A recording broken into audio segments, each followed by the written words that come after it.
A lot of other, I mean, we have such a huge crowd. We have another room that's packed like this one, and people standing outside. I don't know if we can let them in, if we can put them up, but we had so many people standing outside.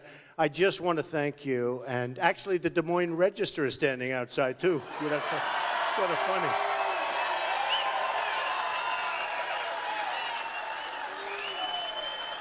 So it was sort of funny. So, you know, it's a super liberal rag, not respected around here. But they come out with an editorial. Mr. Trump, I'm rated #1 now in every poll. Because you know what? People are tired of what's going on. Not because of me. They're tired. And they said, so you're #1 in every poll, and they're saying, you should drop your candidacy. I say, excuse me? I mean, you know, why? But it's such an honor to be here and to discuss some of the things that have taken place over the last week. This has been a big week.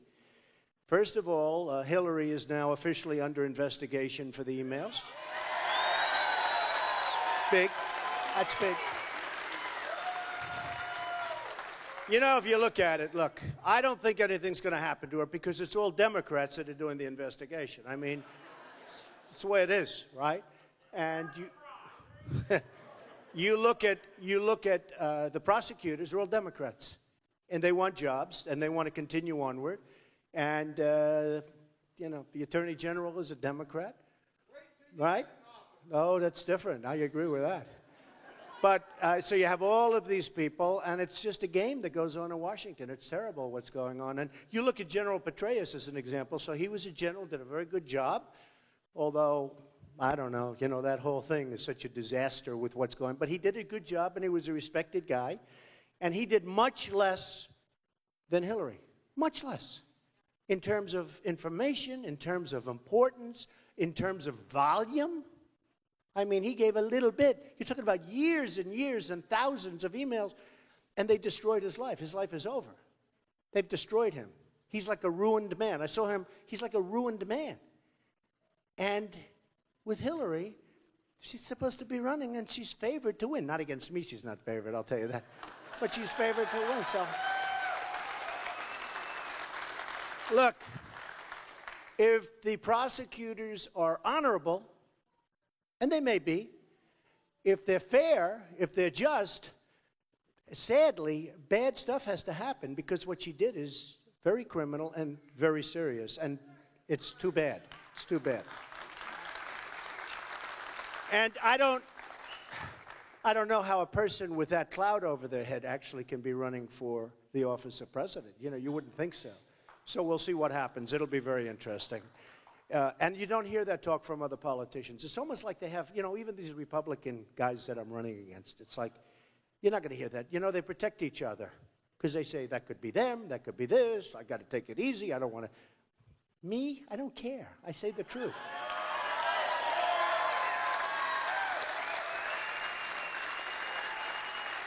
So,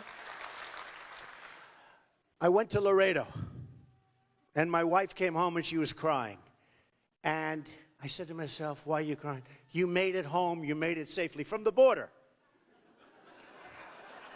She was crying, tears were coming down her face because she thought it was so dangerous. And I said to myself, she either really loves me a lot or she's got a pretty good line of stuff going, okay?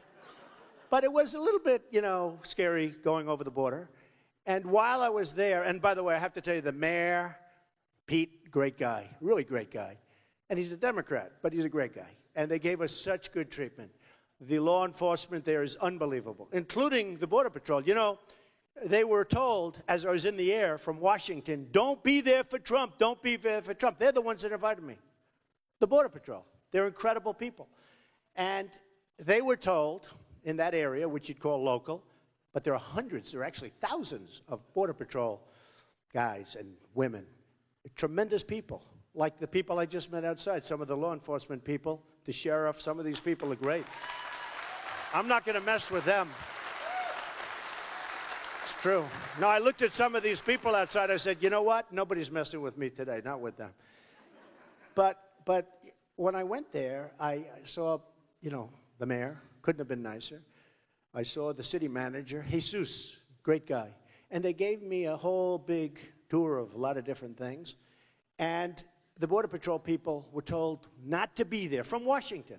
They were told from Washington. I wonder who told them. I wonder. But they said, don't be there. And, you know, by the end of the trip, many, many Border Patrol people came to see me anyway. I mean, they actually disobeyed orders. And I actually made a third stop that wasn't anticipated right by the airport.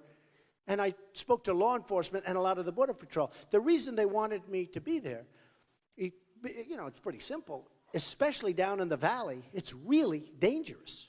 It's really, really dangerous. This is the border. Remember I made the statement about Mexico is sending and people are coming, and everybody says, oh, what a horrible thing. Well, now I have journalists calling me up. I have people calling me up saying, we apologize. I was right. And then,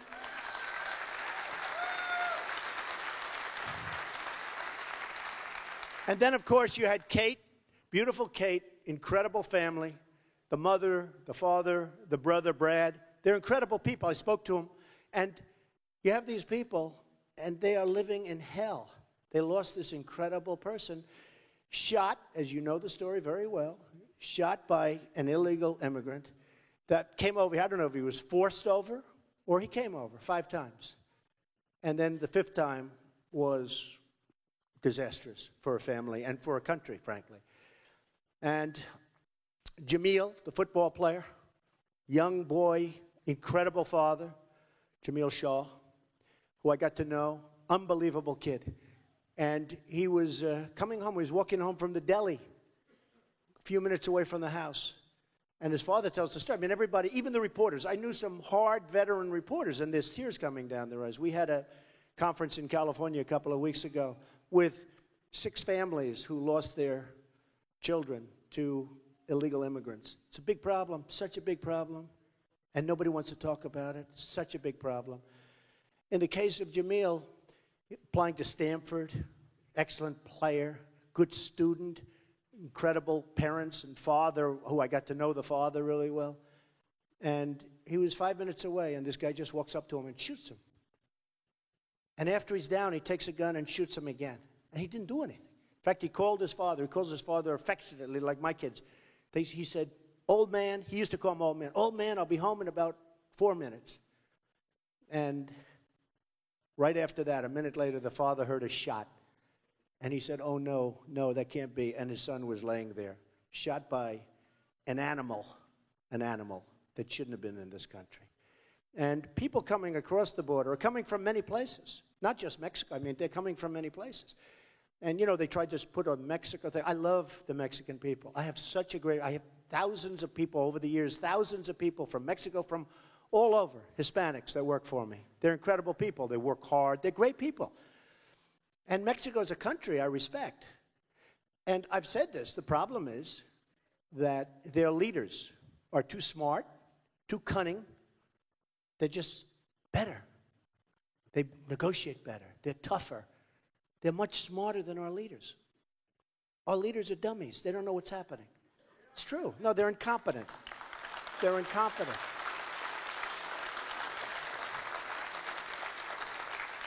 With our sanctuary cities, nobody even heard the term. And frankly, I hate to brag. If it wasn't for me, you would still never have heard of the word sanctuary city. I hate to tell you that. And, you know, things that we never even heard about. And what's happening is there's a movement going on, folks. You know, there's a movement going on, and it's a very strong movement. We want to take back this country. We have to take it back. We have to take it back. And actually, one of the very big reporters called me and actually used the word movement. Because it is, you know, they just came out, The Economist just came, very highly respected business magazine, very respected poll.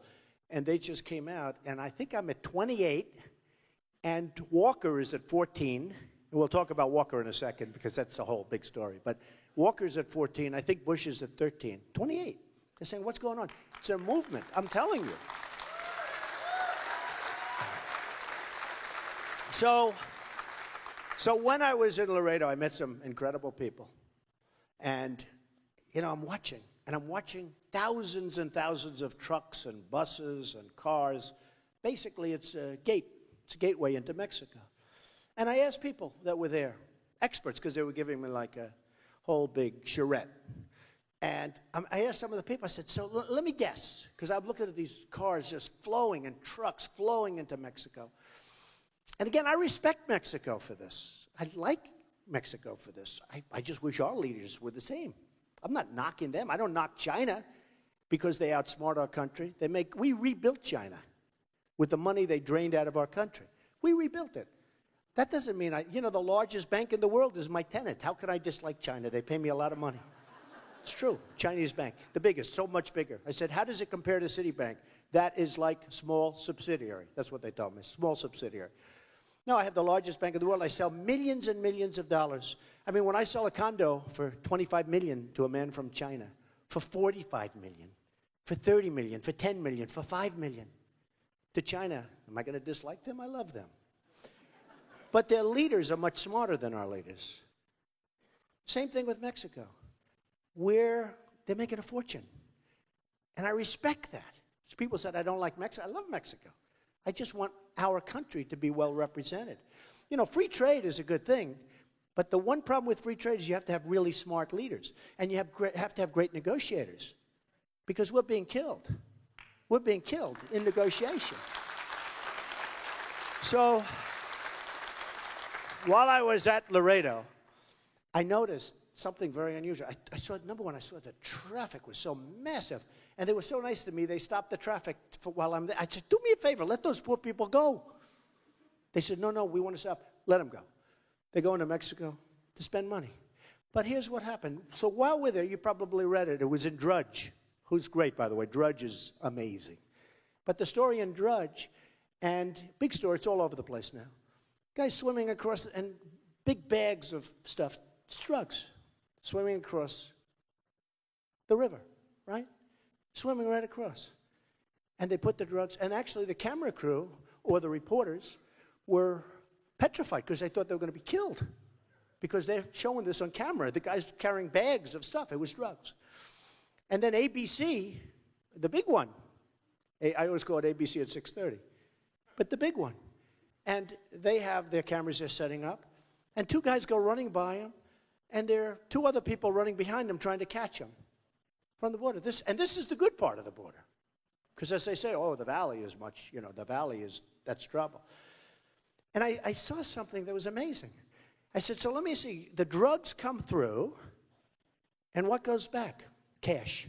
Oh, so Mexico has the best of all worlds. Again, out of respect. The drugs come through, and the cash goes back to Mexico. So we get the worst of two ends. We lose our cash, and we have drugs all over the country. How stupid are we? How stupid? Now think of it. How stupid?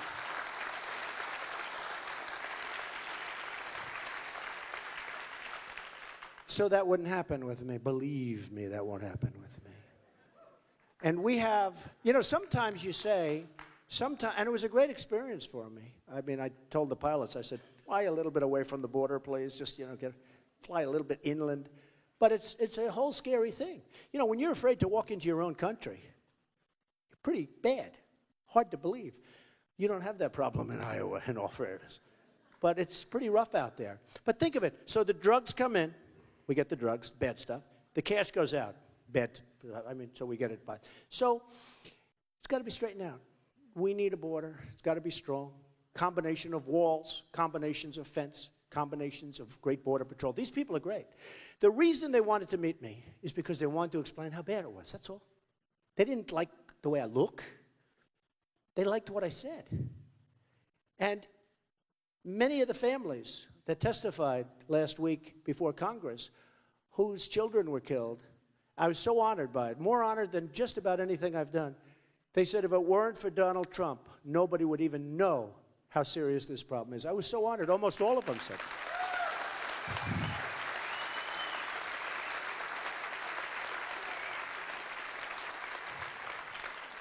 So we need borders. We have to stop illegal immigration. And by the way, immigration's a great thing. Illegal immigration. It's a great thing.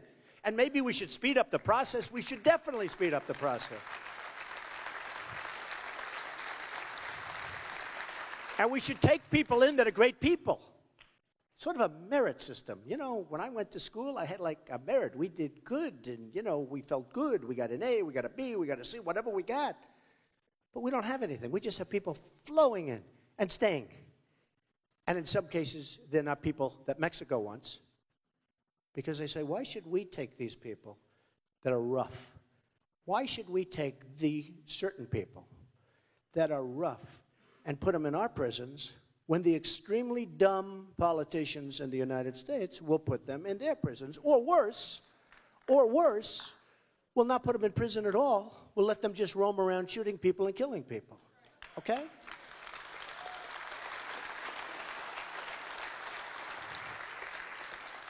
So then we have another thing happened this week, the Iran deal. Okay? You know, I sometimes start speeches by saying, we don't win anymore in this country. We don't win. When was the last time we won? We don't win. When did we beat China in a trade deal? We don't win. When did we beat Japan? I mean, Japan sends us millions of cars. I was in Los Angeles last week. I looked at some of these boats. They're the biggest boats. I've been around. I've seen boats. They're the biggest boats I've ever seen. They're sending us millions of cars. We send them, in all due respect, wheat. Okay? Not a good trade. I love wheat. It's wonderful. But I'd rather be sending the cars than the wheat. Does that make sense to you folks?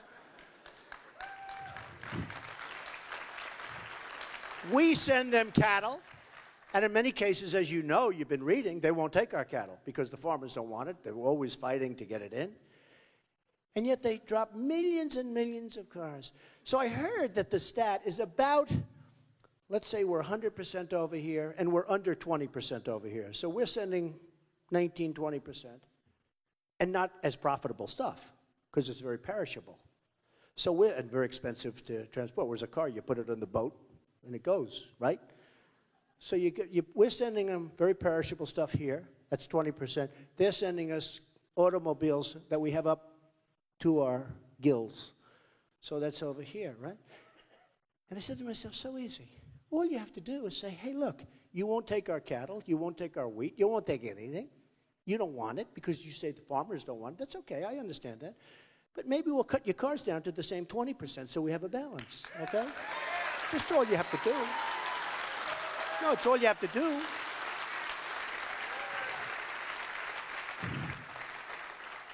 And if you think that Hillary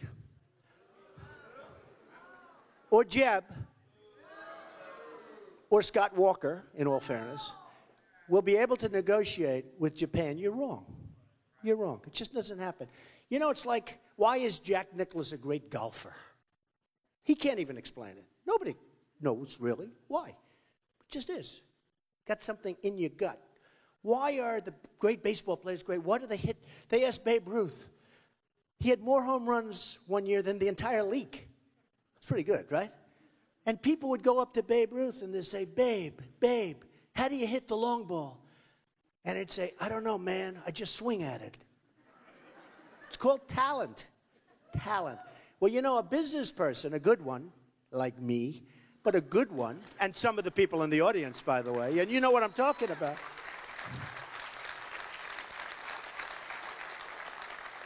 I mean, a good one, you make deals. I mean, I buy things like Doral. I bought Doral. Hundreds of acres in the middle of Miami. It goes up. I don't know, goes up. I mean, I make good deals. I could get other guys. There are other guys, great deals, great deal makers. We don't use them. We use Carolyn Kennedy in Japan. Excuse me? She couldn't even believe she got the job. They said, would you like the job? She said, really? But she has to be good. My daughter, Ivanka, likes her, so I think she's a nice person. When Ivanka likes her, do you ever hear of Ivanka? So, but we want people, and I tell it all the time. I know people, the greatest negotiators in the world. I know them. I know the good ones. I know the bad ones. I know the overrated ones. I know people that you've never heard of that are better than all of them. That's what we need negotiating for us. Now, some of these people are horrible human beings. You wouldn't have them to dinner. They're vicious, they're crude, they're unhappy. They treat everybody badly. Who cares? I want them negotiating against China, if you don't mind.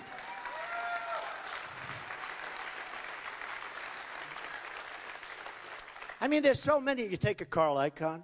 It's a friend of mine. He'd be great. I'll say, Carl, take China. We're going to do very well. Okay, that's the end. I don't even have to say do this or do that. You take Henry Kravis. You take Schwarzman. There's so many. And they're great. But we don't use them. We use people that are donors. We use people that are friendly with the lobbyists. And it's a big problem. For instance, I read where Jeb Bush raised over $100 million. Now, if you think that those people giving him all that money aren't getting a lot, you're wrong. And not always in favor of the United States. You have China, you have countries that have lobbyists. You actually have countries that have lobbyists so they can make good deals. That's why everybody makes good deals. And here's the beauty of me. I couldn't care less. I hire the lobby. I know these guys. No, I mean, I know them.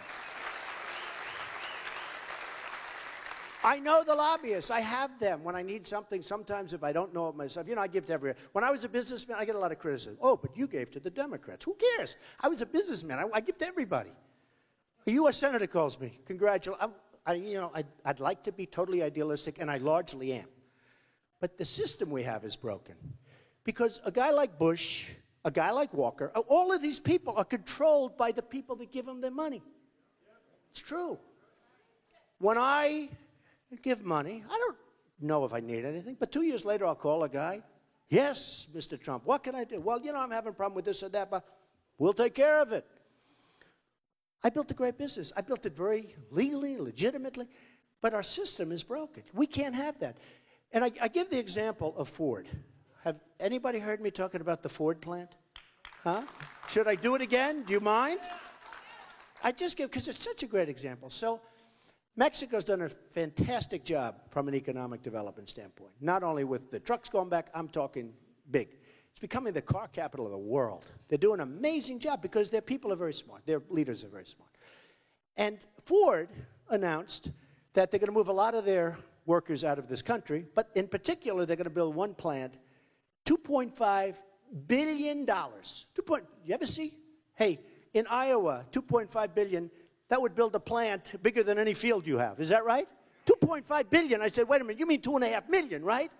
They said, no, $2.5 billion. Okay, it is, $2.5 billion. So they're going to build this plant to make cars. And these cars are going to be sold all over, but they're going to come into the United States. No tax, no nothing. What means you're going to close up in Michigan, you're going to close up another place, you're going to build this massive plant.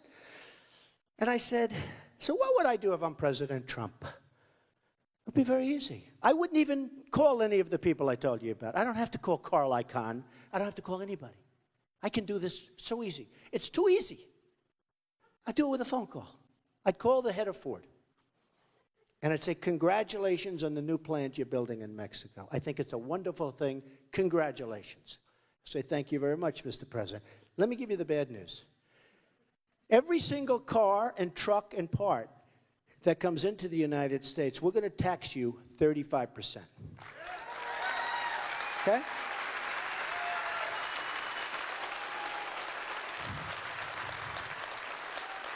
Now, here's what's going to happen. He's going to say, Mr. President, you can't do that, Mr. President. I don't care about him. I care about the country. I care about the country. So he's going to say, you can't do this. You just can't do this. It's too late. We saw it. I said, it's okay. Good luck. Build your plant. I don't care, but you're not going to rip off this country. You're just not going to do it. We want jobs in the United States. So 100%, this isn't like 99.9%. This is 100%. Here's what's going to happen. He'll call me back probably that afternoon, but he may play tough and call me the next day. Does that make sense? Right? He may want to be tough. In the meantime, I will have been called by different people in Washington, some of whom I know, but they don't give me any money. I don't care about them. I couldn't care less. I couldn't care less. And many of them work for me. They work for me.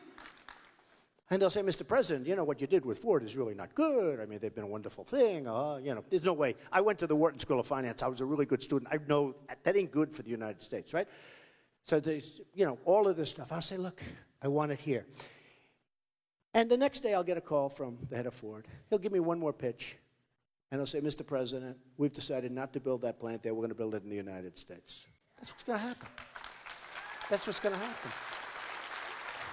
Now, let me explain something. That's 100%. I mean, my only question is, will it be that day or the following day? Okay? That's what happens, 100%. And I would make my own phone call. I check ethics, first of all, but I guess I can't be guilty of anything if I'm not doing, like, I don't know. You know, with this crazy laws now, you can be guilty if you do something that's good for the United States. You know, it's a little bit tough. So I'll check ethics. I may have to have somebody else make the call, but I'll probably be able to make it myself. I have good lawyers. So what happens, I said to myself, okay, that's me.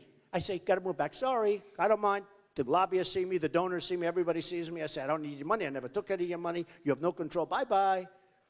Now, here's what happens with President Walker, whose state, by the way, is a disaster, but I won't say that. Here's what happens, and I'll talk to you about that in a second, because something happened today which was not nice. Or President Bush, or President Hillary Clinton, if she makes it. No. Well, it's all the same, to be honest with you. It's a system. It's all the same. So they may be, I mean, these aren't stupid people. So they probably know that building a $2.5 billion plant in Mexico is not exactly the best thing that can happen to us. So they may even say, let's stop that. They will be bombarded by their lobbyists that donated a lot of money to them. Again, Jeb raised $107 million so far. Okay? They're not putting that money up because it's like a wonderful charity. Although it is a charity, but not for this country, for other countries. They're putting that money. So their lobbyists, their special interests, and their donors will start calling President Bush, President Clinton, President Walker, pretty much whoever is president, other than me. Other than me. And they'll say, you have to do it. They gave you $1 million to your campaign, and this one gave you $5 million, and this one, you have to do it. You know what he's going to say? Okay, I'll do it. And the plant will be built in Mexico, and we just launched lots of plants all over our country. Okay? That's what's going to happen. And folks, this isn't like maybe. It's 100%. This is 100%. And then the same thing happens in China. Japan is back. You know, they have a really good leader, smart, cutting the hell out of the yen, making it impossible for us to compete. People are ordering Komatsu tractors now instead of Caterpillar tractors. Japan is back, big league, big league. You people know, you are in the farm business, you know what I'm talking about. They're big league ordering stuff made in Japan because they've so cut their currency, they've devalued their currency so quickly. Now, China is an A student on currency devaluation. In the history of the world, there's nobody that plays with currency better than China. And Obama has no clue. Honestly, I don't think he has a clue. I don't think he has. In fact, in that stupid trade bill, they didn't even talk about currency devaluation. And they called me up and they wanted to know if I'd get support, if I would support. I said, well, their number one economic power is devaluation. What do you say about it? Nothing. We don't talk. That's their power. It's not publicity. The power is exactly that. It's currency devaluation, and they're genius at it, and we're not. And by the way, our dollar's going up. You know, it sounds good. Our dollar's going up. Sounds good. Strong dollar. Except for one problem, you're not going to have any business. That's the problem. Somebody like Obama hears, oh, it's a strong dollar. Oh, that's great. Except we lose all our business. It's great for me. I can buy property all over Europe. I can buy it so cheap. I bought Doonbeg in Ireland. I'm in Scotland. I'm all over the place. I bought the Great Turnberry. They're having the Women's British Open at my place. Turnberry, one of the great resorts of the world, one of the great golf courses of the world. I bought it. I bought it. And you know what? Here's the problem. Next week, we have the Women's British Open, one of the greatest majors in the world. I don't even know if I'm going to be there. Do you think I'm going to be allowed to take 2 days off and just go for 2 days and see, should I or not? Or should I stay? No. I know. My people say, oh, can you stay here and make more speeches? I said, can't I just go see for 2 days? 2 out of 4 days. I mean, you know. So anyway, but it's at Turnberry. But, you know, you can buy over there because the dollar and what's happening with all of the other currencies. And let me tell you, I mean, there are certain good things about a strong dollar, but mostly it's going to suck us dry. It's going to be a real problem. And you can see it, and I know you people are seeing it. You're seeing it big league in this world, in this business. So we go and we have people, and we can make our country so strong through negotiation. And you know, the Chinese have a lot of respect for me. I made a lot of money. I own a big chunk of the Bank of America building in San Francisco. Nobody knows that. Nobody knows what I own. You know, I have these guys, maybe he's not worth $10 billion. I think he's only worth $7. I'm actually worth more than 10, but you know, remember they said he'll never file? They said he'll never run. These guys are arrogant. You know, they call them the walking heads. You know, the political pundits. They're arrogant people. They're terrible. And you know, the ones that hit me the hardest are the conservative ones. The liberals like me better than it's the craziest thing. And I have nothing liberal going about me. I think they like my style better. You know, it's funny. But the walking heads. So they say, he'll never run. Ever, never. You know, with such confidence. Then I announce I'm running. They say, oh, well, he'll never sign his paper. You know, it's a single page which sort of says, you know, you're putting up your life. Big thing to sign. They'll never sign his FEC paper. I signed the paper. That's it. They say, huh, well, putting yourself on the line. Hi, folks. I feel guilty with these folks. How's my hair look back there? You know, it is my hair. I take more abuse. I had a story recently. It was so good. They say he's a financial genius, but he said he wears the worst hairpiece I've ever seen. I'm saying I can't even give the story to anybody, and it's not true. Anyway, so they said he'll never, ever in a million years sign his paper. I signed the paper. Then they say, oh, but he'll never put in his financials. So I have these accounts. I paid a lot of money. I have these accountants all over the place because I think it's 98 pages or something. It's the largest one ever filed. It's the largest numbers ever filed. And I put that in. They don't know what to say. They don't know what to do. They have no idea what to do. And they thought I wouldn't file because they said, well, he's probably not as rich as people think. But then it turned out I was much richer. Now they don't know what, they're really screwed up. Much richer. In fact, I'm so proud. I'm unlike Mitt Romney. You know, he ran from it. And his numbers were peanuts, in all fairness. And I was very disappointed because he choked. I mean, I don't know, something happened to him that last month and a half. I don't want his endorsement, believe me. I will get it. But he choked. That last month and a half, he was a disaster. I said to him, Mitt, why aren't you on television? Obama, say what you want about Obama. He was on Jay Leno. He was on David Letterman. He was all over the place. I said, where are you? And he wasn't there.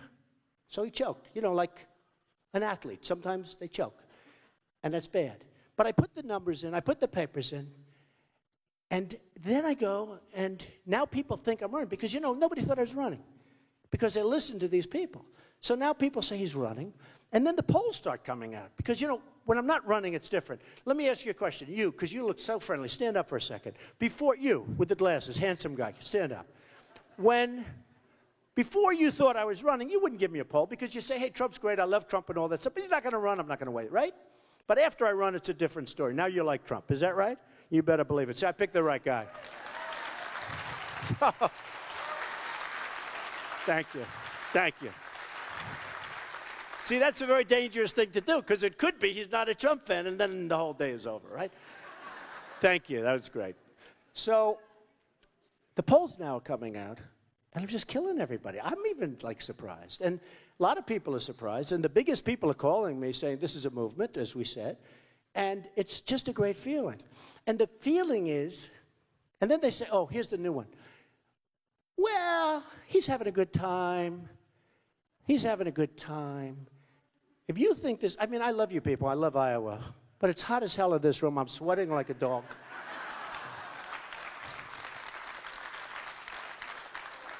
And I could be doing something else right now. I mean, honestly. He's having a good time. He'll eventually leave the race. Why? I've already had Macy's, which is a terrible company with chicken. I mean, just a chicken company. The guy was a good friend of mine, and he let me down. And you know why he let me down? Because I want to stop illegal immigration. So they got angry. And it was peanuts anyway. It wasn't a big deal. But I just hate to see. And by the way, so many people are boycotting Macy's. I love it. I love it. I love it. Because that's what's wrong with our country. People are afraid to do the right thing. They're afraid. Then I heard I was losing NASCAR. Headlines all over the world. And a friend called me from Paris, France. Oh, Don, it's too bad about NASCAR. You know, they have these headlines. Trump and NASCAR to sever their illegal immigration. Sever relationships. He said, how big a deal was it? I said, they rented my ballroom for an evening. That was the deal. And I'm going to rent it to somebody else, hopefully for more, and keep their deposit. That was the deal. It's true.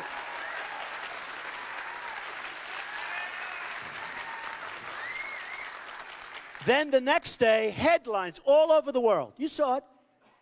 ESPN to sever ties with Trump. I get calls from my friends. Oh, my God, Donald's so bad. You're taking such a beating. You're taking such a terrible beating.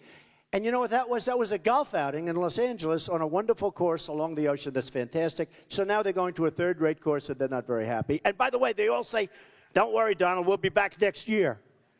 Okay? That's the way life works. So I'll just tell you, so I'm on the plane, and I see this vicious tweet, because I've been nice to Scott Walker. And, he's a nice guy. He came up to my office like 3-4 months ago, presented me with a plaque, because I helped him with his election. I liked that he was fighting. At least I didn't know what the hell he was doing, but he was fighting, and I like a fighter. Does that make sense? So I've been very nice to him, but he brings me this beautiful plaque. I don't know who pays for it. Does he pay for that, or does Wisconsin pay for it? I don't know. But it's beautiful. And I'm being very nice to him. And then today I read this horrible statement from his fundraiser about Trump. I said, oh, finally I can attack. Finally. Finally. I would have never done this. I didn't know. Because I hear the only one beating me in Iowa is Scott Walker, and not by that much. And he grew up next door. I mean, he's like right next door. A little advantage, right? Except Wisconsin's doing terribly. It's first of all, it's in turmoil. The roads are a disaster because they don't have any money to rebuild them. They're borrowing money like crazy. They projected a $1 billion surplus. And instead of a $1 billion, I wrote this stuff all down. Although I don't need it because I have a really good memory. But they projected a $1 billion surplus. And it turns out to be a deficit of $2.2 billion. And money all over the place. The schools are a disaster, and they're fighting like crazy because there's no money for the schools. The hospitals and education is a disaster. And he was totally in favor of Common Core. Did you know that? He was totally in favor of, and which I hate. You got to educate your children from Iowa, not some bureaucrat in Washington making $100,000.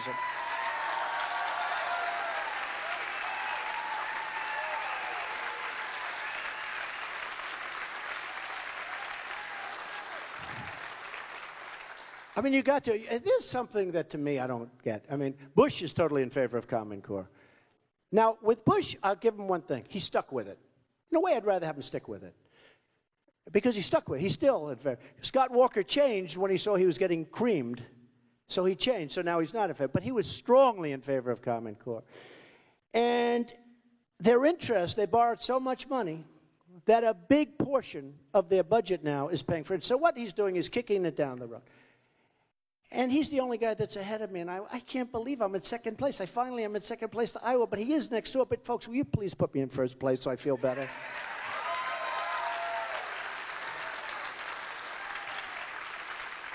So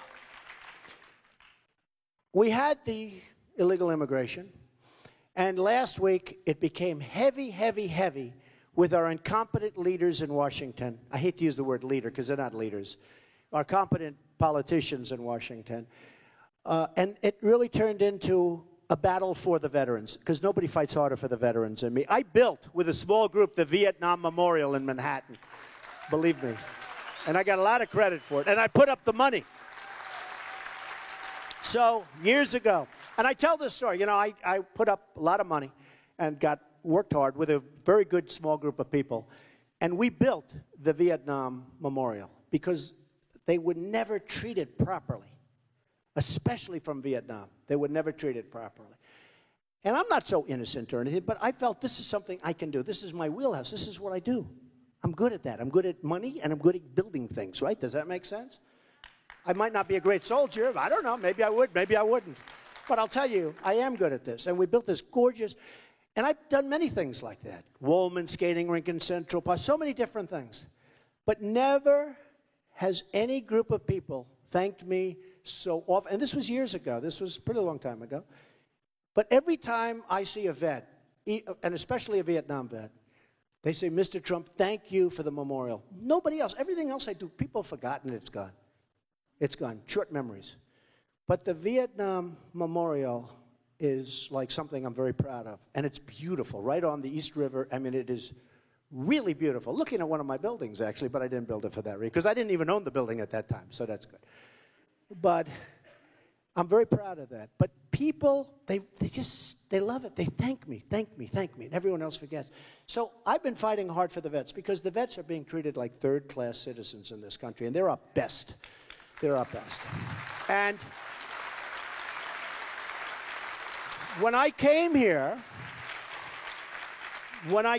today, they said, we have literally 7 or 8 in one day, hundreds, I don't even know what the number is, hundreds, many hundreds of letters from Vietnam vets thanking me. Can you bring them up? Just bring them up if you have them. Do you have them someplace?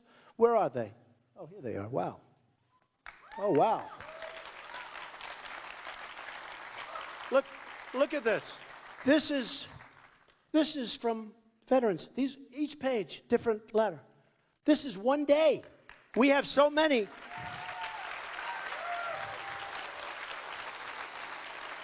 And each one, it's amazing. Each one is a separate page. Each one of these letters, this is one day. This took place over the last 2 weeks. I've been fighting like hell. And each one of these is a story about what a disaster the Veterans Administration is. It is the most corrupt group of people in all of Washington. And the politicians in Washington are dishonest and or incompetent. But there is nothing like worse that happens to our vets. And, I mean, I could show you back, because back in the office, we actually have now offices in Iowa. We have a great group of people, great group. Chuck is here someplace, and Steph, and we have great people. But, you know, they said that back in the office, you can multiply this times 10. By times 10. This is less than a day. So, and these are letters of horrible stories and horrible complaints. The waiting list, as of last Wednesday, was longer than a waiting list has ever been in the history of the VA. The waiting list to see a doctor. Okay? I mean, who can do better than Trump? I fix things. I get things to work. I manage.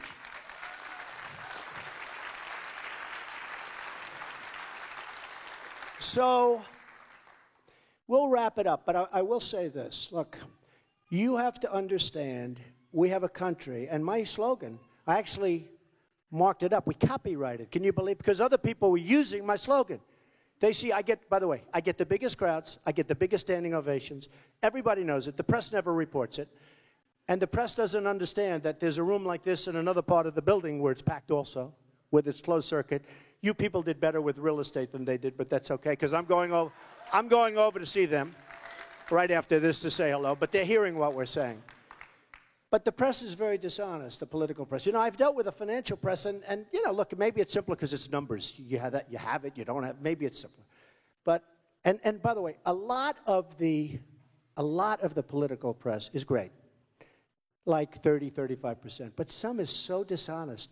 You'll have a meeting like this, and they'll say, the crowd was minuscule. Somebody said this is the largest crowd they've ever had in Iowa here, the whole thing. I mean, that's what I've heard. I don't know. But they'll say, Mr. Trump spoke in front of a crowd. You know, record crowds, Mr. Trump spoke in front of a crowd. They're so dishonest. It's so terrible. And, you know, one of the things I say is that I have an expression I use a lot in speeches. The American dream is dead, but I'm going to make it bigger and better and stronger than ever before, okay? I mean, I say that.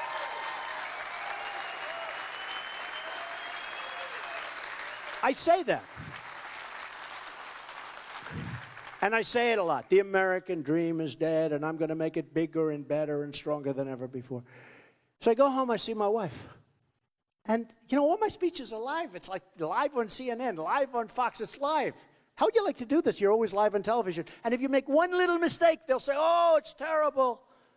I'm on live. Everyone else, they don't even have cameras. You know, the other candidates that come, there's no cameras.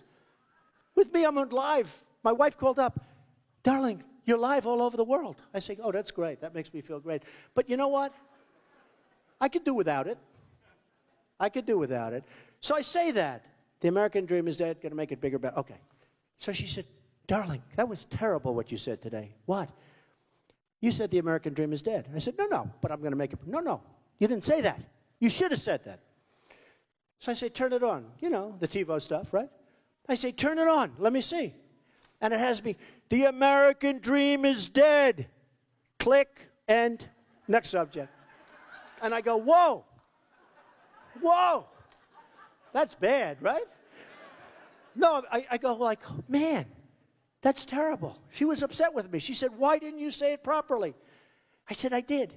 So they have the American, because you know how bad a statement that is? So the people in the room loved it. But the people on television didn't get to hear it. But make America great again. So I actually copyrighted it because I'm using that a lot. And I think it's a great statement. I think it's a great statement.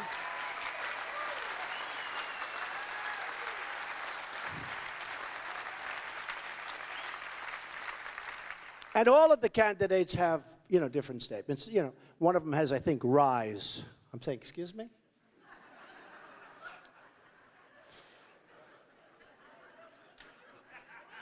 Whose is that? Whose is rise? They have rise.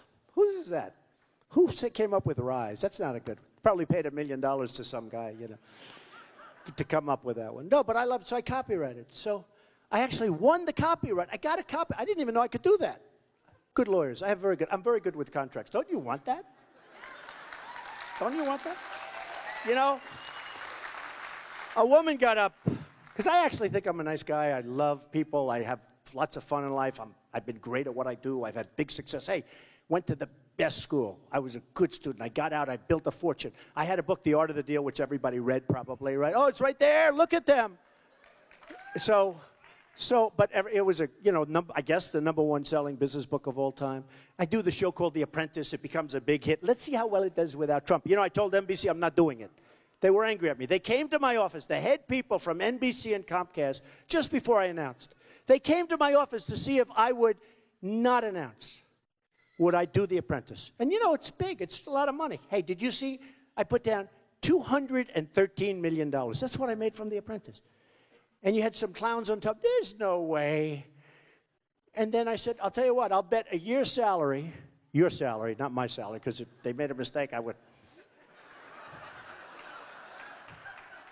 If you're right, I'll pay you a year's salary. If you're wrong, we'll split it. You'll do it the other way, right? So then they found out I was right. I'm right. So 230. So when I do, you know, when I say I'm not doing it, Mark Burnett called me. Good guy. He did The Apprentice, Survivor, you know. He said, Donald, you're turning down an extension. Nobody turned. Let me tell you, what I'm giving up, not only there, but what I'm giving up in deals that I'm not doing, it's, you know, somebody said, oh, how much will the campaign cost? That's peanuts compared to what I'm giving up. That's peanuts. The campaign is my smallest cost. I'm doing it to make America great again.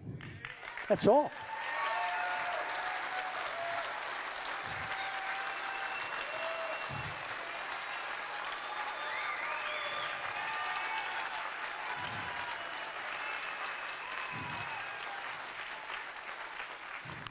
So what happened is a number of people started using that phrase.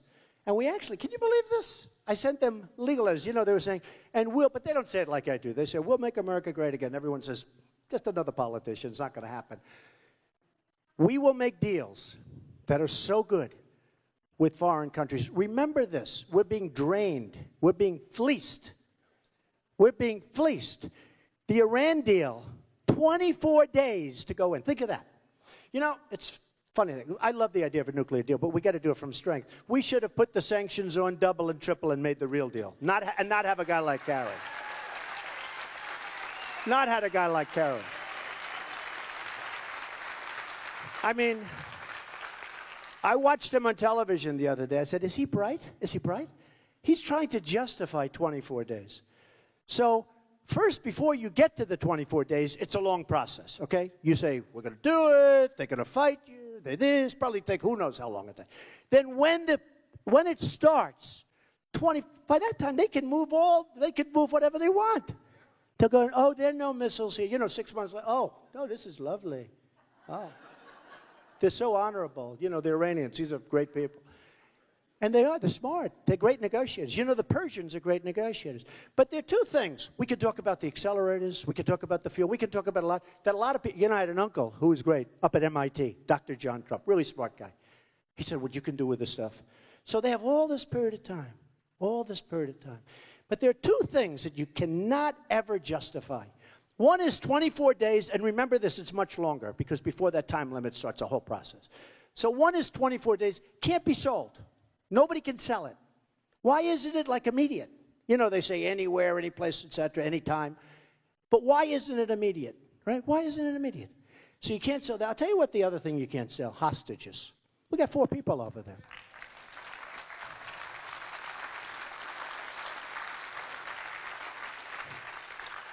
And I guess you could say the third thing is $150 billion that we give them. So they are going to be, I mean, if they were a stock, I would buy so much of Iran right now. I would. You saw how good I did with picking stocks? You see that? All those stocks went up, I think, 48 out of 50. I was very good, even though it's not even my business. I don't do stocks for the most part. But I just looked, and I said, you know what? It's like, let's do some of this. And I was proud to do it. In fact, I sold them because I wanted people to see. And they saw. I had a great record. What was it, like 47 out of 52 or 51?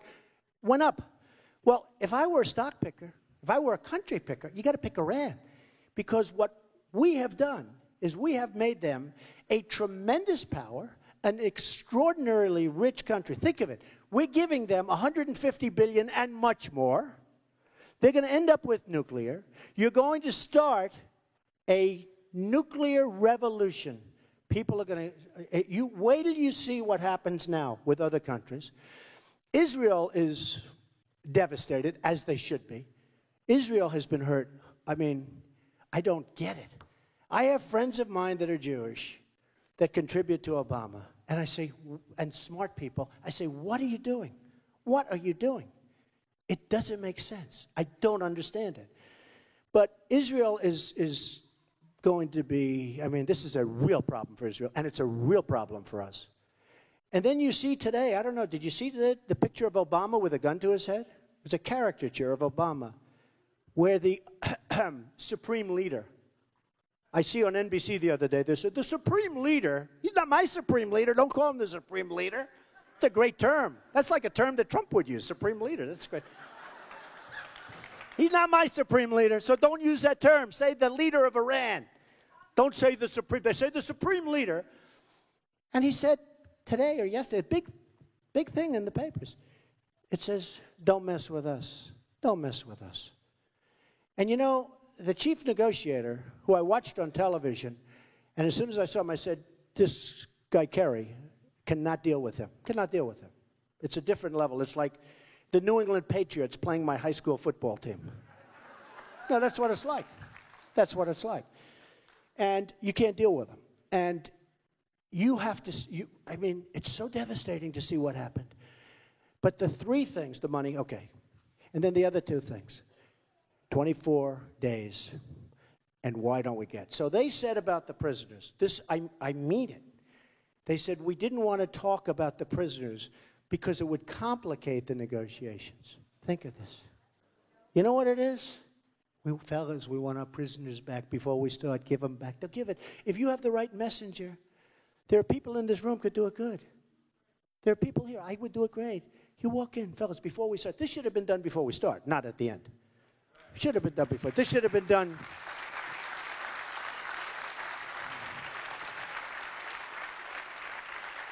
I mean, I call it the world's longest negotiation, okay? Just went on forever. And we just kept giving up, giving up, giving up. We'd say, we'd like this. No. Oh, how about this? No. We have nothing.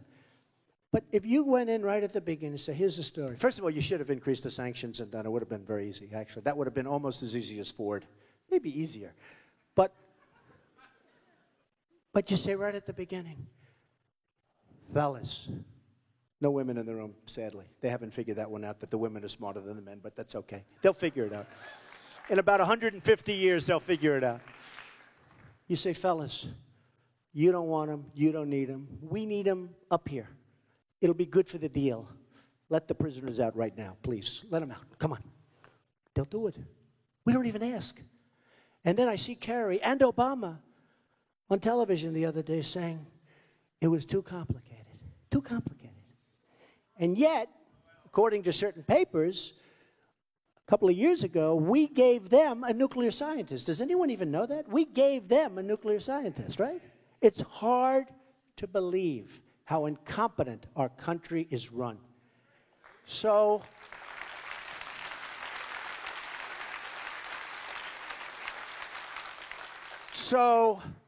it's an honor to be with you, and I will tell you, if I'm elected president, we will, and very quickly, make America great again. Thank you very much. Thank you. Thank you.